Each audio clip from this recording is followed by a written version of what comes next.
Ladies and gentlemen, welcome back. Welcome back to Fear and Hopium, a not-so-current event conspiracy clarity show. The official substances of the people, fear and hopium.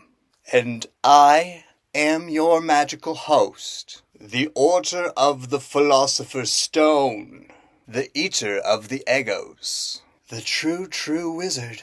I am Chanel. Now, before you lose your pretty little mind, let me give you your update on me personally. So, the X and the Tiki-Talkie have been flooded with comments, intrigue, speculation about my female clone Shanna. Well, I give the people what they want. I remove the veil of mystery. So, I will give you the true about Shanna. As previously stated, Shanna is a clone of me, with a few alterations to her DNA. Mostly to give her the girly parts. But there's more. Shanna is 11 years younger than I am, so that's different. But also, physically, Shanna is only 31 years old. And she will appear to remain that age for the rest of my life.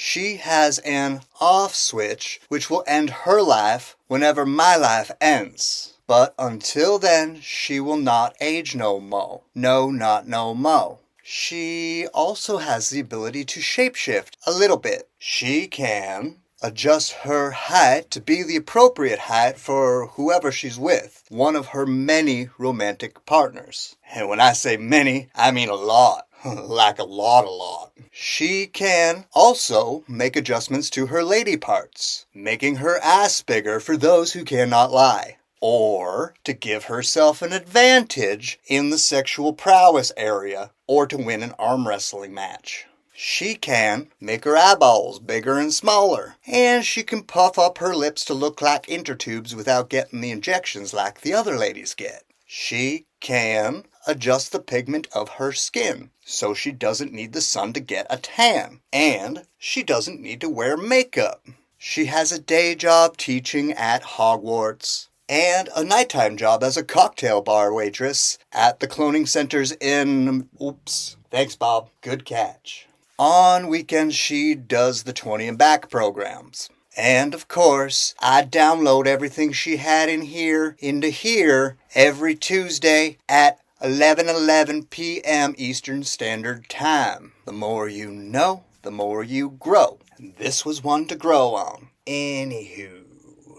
Oh, and I recently opened a portal to the Upside Down while digging a hole to make a lake on my secret compound in MacTier, Ontario. And that made me really mad, because I already closed the last portal to the Upside Down that I opened back when I was 11. And that was a whole traumatic experience. But now, let's get this boat on the ocean. And by that I mean let's start the show.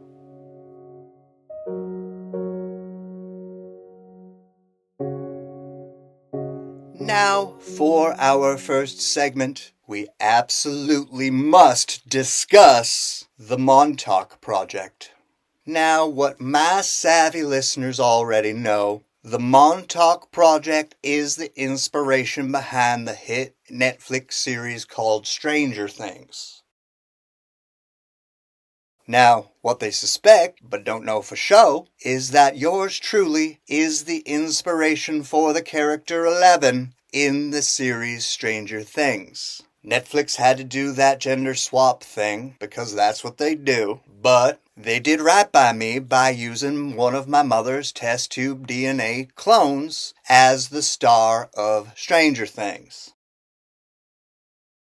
So Millie Bobby is my aunt, sister, something or some shit. And the show Stranger Things chronicles one of my many adventures, while also exposing some of the true about the Montauk Project. Once again, just rubbing it in our faces, people. Yeah, Bob, just like Preston used to do with all the boys. Circle jerk! Limp Biscuit.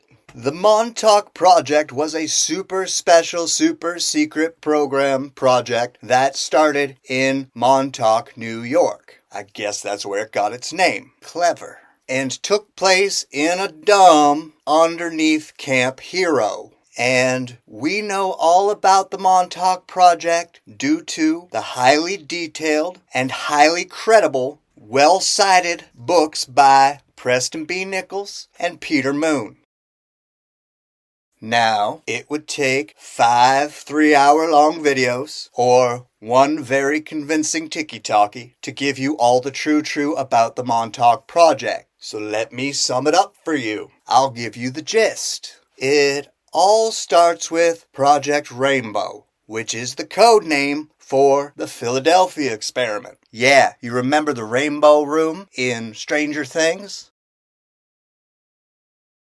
They're just rubbing it in our faces, people. And if you don't know the true about the Philadelphia experiment, well, you're just going to have to wait until I get around to making a masterpiece on the subject of the Philadelphia experiment. I'll get there. It's fine. But for now, the Philadelphia experiment was a super secret experiment in which they made a frickin' boat frickin' disappear and then reappear. But it was a lot more scary than it sounds. However, that's a story for another day. So, running parallel to the Philadelphia experiment was another super secret project called the Phoenix Project. The Phoenix Project was a super secret project studying weather manipulation, which my savvy listeners would know led to HAARP, which controls the weather. Anywho, at some point, Project Phoenix realized that not only could they control the weather, but they could actually control people and how they feel on the insides, making them like happy, sad, hungry, or horny at the push of a button. Then, at some point, they realized they could amalgamate these two projects together to create one Uber project. And that Uber project is now known as the Montauk Project. Now, the technology that made the Montauk Project possible has all come from reverse-engineered UFOs and pyramid technology, which the Greys taught them how to rebuild and how to use. Now, Preston Nichols' books will detail the entire experience and all the details in full, but to make a very long, convoluted, nonsensical story short, basically, they take the super special person and they sit them in a chair. And that chair amplifies the psychic abilities of the super special person, allowing them to do some pretty neat shit, such as mind control, opening time portals, creating or summoning interdimensional beasts, psychic control of the weather, cloud busting, opening a portal so that they can go to Mars, becoming Judas, telekinesis, telepathy, being John Malkovich, remote viewing, and more. Pretty cool, huh? The Montauk Project was created by the Illuminati and run by Nazi scientists brought here through Project Paperclip. And the Greys, of course. Lots of young boys were used, because the Greys like little boys, and that's what they demanded as payment for their cooperation in the Montauk Project. Apparently Preston lacked young boys for his projects too. And all of these boys had their mind altered and their memory erased so that they couldn't remember their experiences in the Montauk Project. But as adults, these victims, these programmed individuals often experience missing time, fatigue, band-aids appearing out of nowhere, unexplained weight gain, living with their parents, unexplained weight loss, loneliness, dysphoria, delusions of grandeur, poor hygiene, mysterious injuries that appear after they've blacked out on drugs or alcohol, and more. And the only way for these programmed individuals to remember their experiences to go back to Montauk and wander around. Or listen to some experiences from some other Montauk survivors. Or special deprogramming techniques that only one man alive even knows. There can only be one. Now, sometime in 1983, the boys involved with the Montauk Project at that time got really mad, and they threw a temper tantrum. They took axes and they smashed up all the computers. And then they summoned an interdimensional beast to help them with the smashy smashy. Today, that interdimensional beast is still here. They are simply known as Lady Gaga.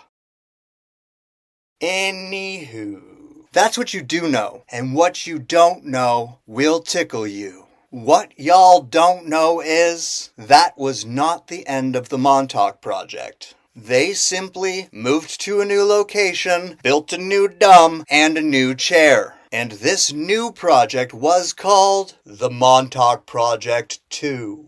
Clever. The Montauk Project 2 ran from 1984 all the way up till 1992. I was the 11th inductee or recruit for the Montauk Project 2. And if you want to know more about my experiences, just go watch Stranger Things. Stranger Things is my story in the Montauk Project 2 mixed with the Montauk Project 1's books. And both the books and the show are equally true. So now you know. But the very, very scary story did not end there. Because the Montauk Project 2 gave birth to and created a very stable foundation for the secret space program and the cloning centers. But that, my friends, is a story for another day. Because that story, both of those stories, are very, very scary. Way more convoluted, nonsensical, and scary than the tale of the Montauk Project. Fuck. But I hope this brings some clarity to the topic of the Montauk Project for you.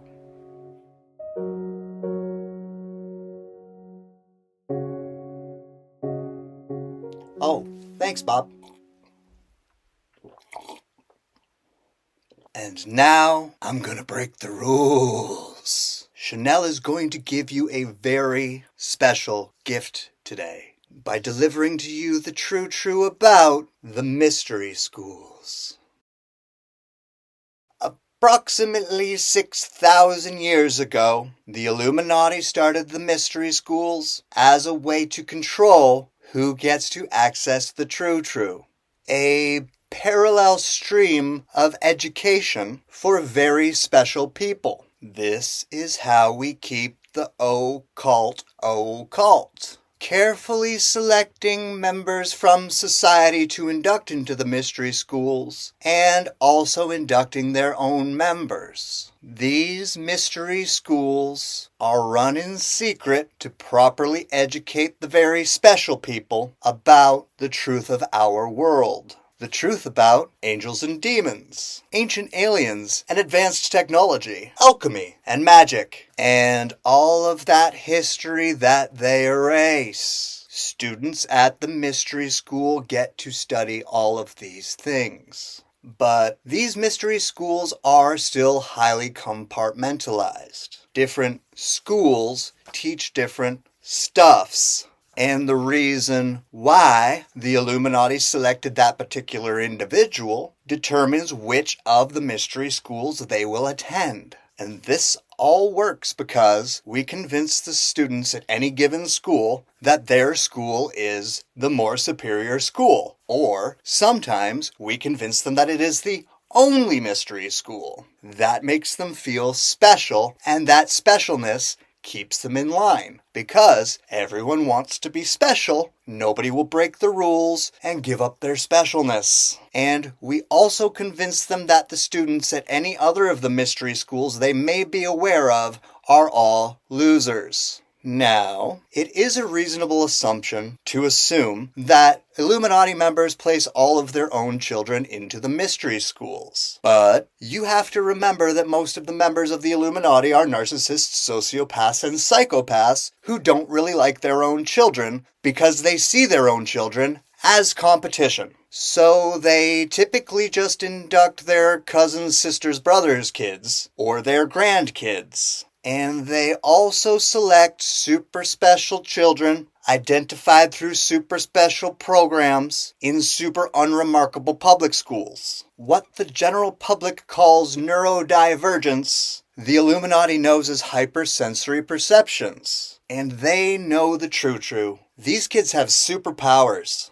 So they place that type of kid, any one of their recruits, into the mystery schools to receive their proper education, in order to prepare them for their future roles in the Illuminati. A popular example of a mystery school would be Hogwarts School of Witchcraft and Wizardry. Those books just rubbing it in our faces, people. And of course there are the mystery schools we send all of the politicians to, where they learn how to act, how to have sex with members of the opposite sex, how to do jazz hands, and how to say many words without actually conveying anything that even resembles a coherent thought or point. How to laugh, how to cry, how to day drink, and so much more. The mystery schools also teach those who need to know so they know the truth about aliens, Tartaria, flat earth, hollow earth, shape-shifting reptilians, and more.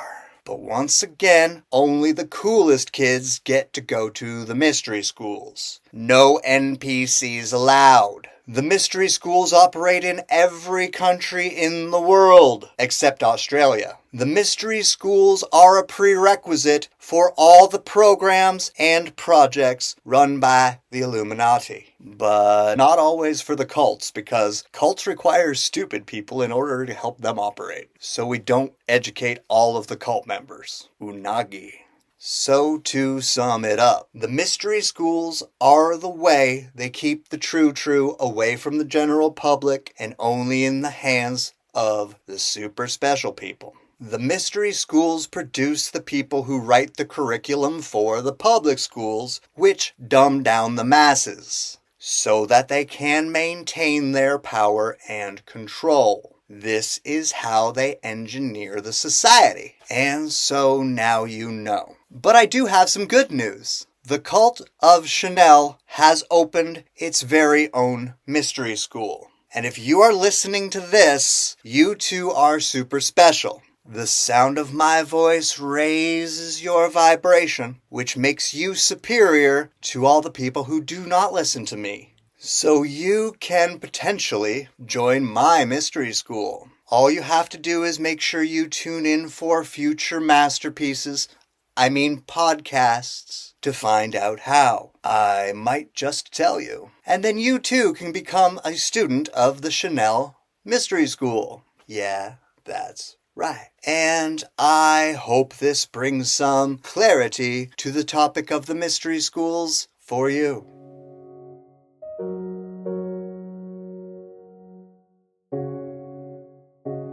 Alright, let's keep this short and sweet because, to be honest, you do not deserve any more hopium after recent comments from Rivka Jr. about the measles. If you know, you know, but it's fine. Here is your hopium. Your hopium. Your hopium. And for your dose of hopium today, we will simply explore the topic of the good guys, the white hats.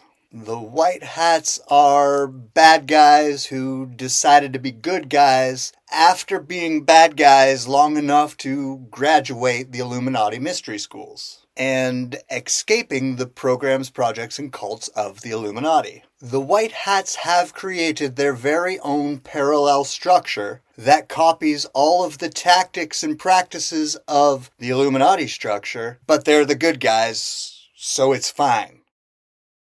They do all the same rituals, but they actually have to do more because they're trying to fight the bad guys. They have their own mystery schools where they keep secrets, even more secrets than the Illuminati. But again, they are the good guys, which means they have better reasons for keeping the secrets. And just like the good ETs, they never actually intervene with anything. But also like the good ETs, they do deliver super special messages to super special people and whistleblowers. Yeah, I know they're not saying anything new, just repeating the same old shit using different words, but they're the good guys. It's fine. Behind the scenes, the White Hats have been working with Daddy Donald H. Trump to provide alien disclosure. It is imminent, but we're not going to talk about that right now. So again, it's fine. The white hats are our great white hope to get the true to the masses, which makes them very, very important.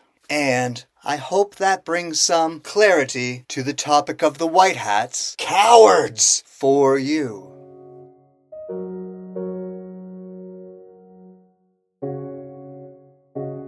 Sweet baby Jesus! It's that time again. It's time for fan questions. Our first question comes from Brian Warner in Orlando, Florida. Brian asks, what is your favorite flavor of Eggos? Well, I think that would have to be blueberry, although I do eat the plain ones more. I even eat them frozen because I just don't give a fuck. Our next question comes from Rick Thumb from Project Stargate. Rick asks, what does Yogi Bear have in the basket? That, sir, is a very magical basket. Very similar to the knapsacks and the suitcases that you see in Harry Potter, Hogwarts, and Fantastic Beasts and Where to Find Them. They look like they're small, but you open them up and they're gigantic. You can crawl down inside there and there's a whole other world. Yogi's basket is the same. The Keebler elves live in there. Contrary to popular belief, the Keebler elves make more than just cookies. They make all manners of food. The basket also contains Boo Boo's testicles, because he was neutered. And there is also a rumor that Kevin Spacey put Gwyneth Paltrow's head in there. Ugh.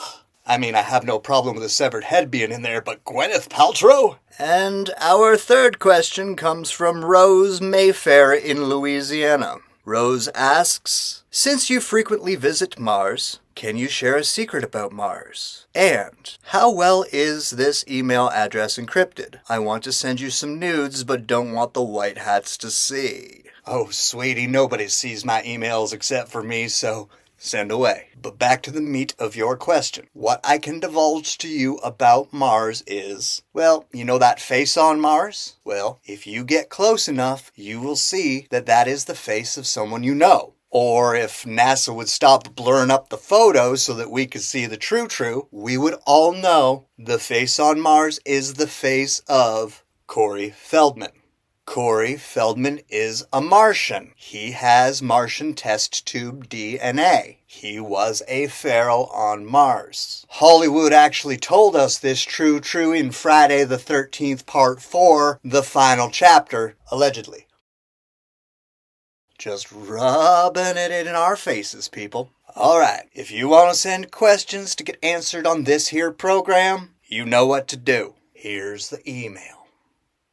Today's episode of Fear and Hopium has been brought to you by Chanel's Deprogramming Program. Have you ever heard someone speaking on YouTube or TikTok about being in a secret program and thought, maybe I was in one too? Have you ever watched movies about aliens and alien abductions and thought, I would like to meet those aliens? Do you experience missing time, fatigue, band-aids showing up in strange places, unexplained weight gain, living with your parents, unexplained weight loss, loneliness, depression, having no friends in high school, delusions of grandeur, poor hygiene, alcohol or drug problems? Have you ever considered blaming all of your personal problems and flaws on being a victim to space aliens? Well, Chanel's Deprogramming Program can help. For just $999.99, Chanel will employ his very special deprogramming program on you, unlocking all of your hidden memories about any of the experiences you may have wanted to have, or would just like to believe has happened to you. It's easy. Just pay me first.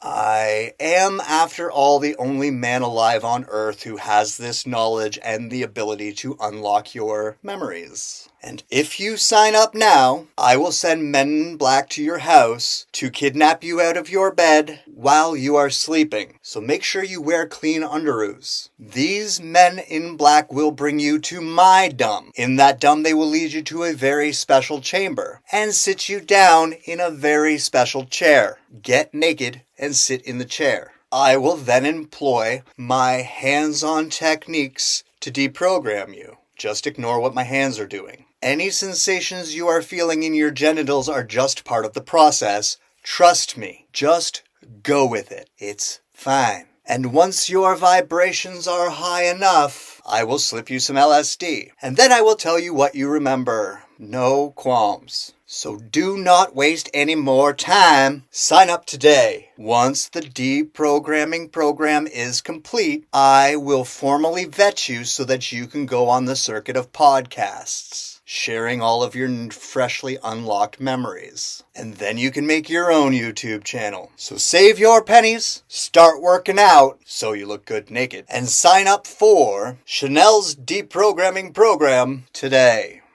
Hey, Bob, just let you know, if you keep wearing Ariana's t-shirts like that, she's gonna get mad. Well, my beautiful friends, my savvy listeners, we've gone tit to taint, which means we're done. I do what I do when I do what I do, and this is what I do, so now it's did. I have affirmed all of the nonsense you want to believe. I have scared the ever-loving bejesus out of you. I have got you high on hopium. I have made your life complete. Yeah, that's right. And you can catch me live at the Full Delusion Now conference in Yellowstone National Park, where a bunch of speakers will tell you a bunch of shit that never happened and make a bunch of predictions that will also never happen. On the Friday, I will be putting on a seminar to demonstrate all of my super special deprogramming techniques. On Saturday, I will be doing some hypnosis to bring back your alien abduction memories. And I can remove your chakras. And on Sunday, I shall rest. Alright. Remember to like this video, subscribe to this channel, share this show with all your friends, and your sister's cousin's wife. But also, remember, always cut once and measure twice. Until next time, friends, toodaloo!